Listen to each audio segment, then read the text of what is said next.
కాకా నమస్తే. నమస్తే అన్న. సో ఎట్లుందన్న ఇప్పుడు గ్యాస్ సిలిండర్లు రావట్లేదు, ఇబ్బంది అయితే ఉంది. నువ్వు గ్యాస్ ఇబ్బంది కట్టెలతో మీద చేస్తున్నాం మేము. గ్యాస్ అయితే చాలా ఇబ్బంది ఉంది సార్.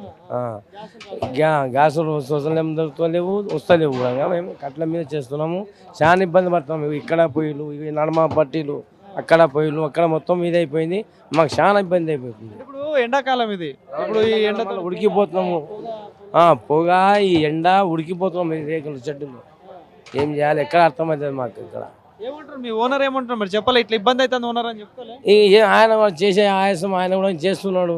కానీ ఎట్లా చేసి మనం కూడా మాల్ తయారు చేయాలి, పబ్లిక్ అందియాలి అని ఉన్నాయి కాబట్టి ముందు జాగ్రత్త పడాలని చెప్పని చేస్తున్నాము, అందిస్తున్నాము. రోజు మొత్తం ఇంట్లో కూర్చుంటారు? రోజు మొత్తం ఇక్కడనే ఉంటాం.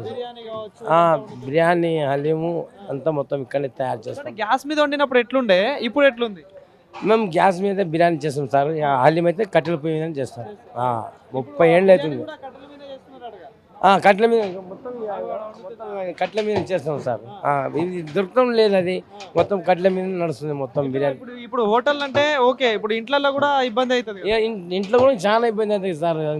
మండలి చేవాళ్ళ నా దేవరంపల్లి ఊరు. నేను ఇక్కడ సంవత్సరానికి ఒకసారి హలీం చేయడానికి వస్తాను. పిల్లలంతా సేటు పిల్లలంతా వస్తాను. కానీ ఇది ఎట్లా అంటే ఇంట్లో కూడా గ్యాస్ ఉందా లేదా అది అది టెన్షన్ కూడా అయిపోయింది. ఈడ అయితే దొరకలేదు, ఆడ కూడా ఉన్నదా లేదా. అది బయట దేశాలకి యుద్ధం అవడం వల్ల మనకు రావట్లేదు. సో మరి ఇప్పుడు మన ప్రభుత్వాలకు ఏం చెప్తాడు, కేంద్ర ప్రభుత్వానికి, రాష్ట్ర ప్రభుత్వానికి? ఏమన్నా చెప్పాలి, అయ్యా అనాలి తెప్పిండి సార్. మనం ఇక మీ చేతులను చిక్కినాం మరి మీరేమో ఏమన్నా బతికిస్తారా లేకపోతే విషయం పెట్టి చంపేసేయండి.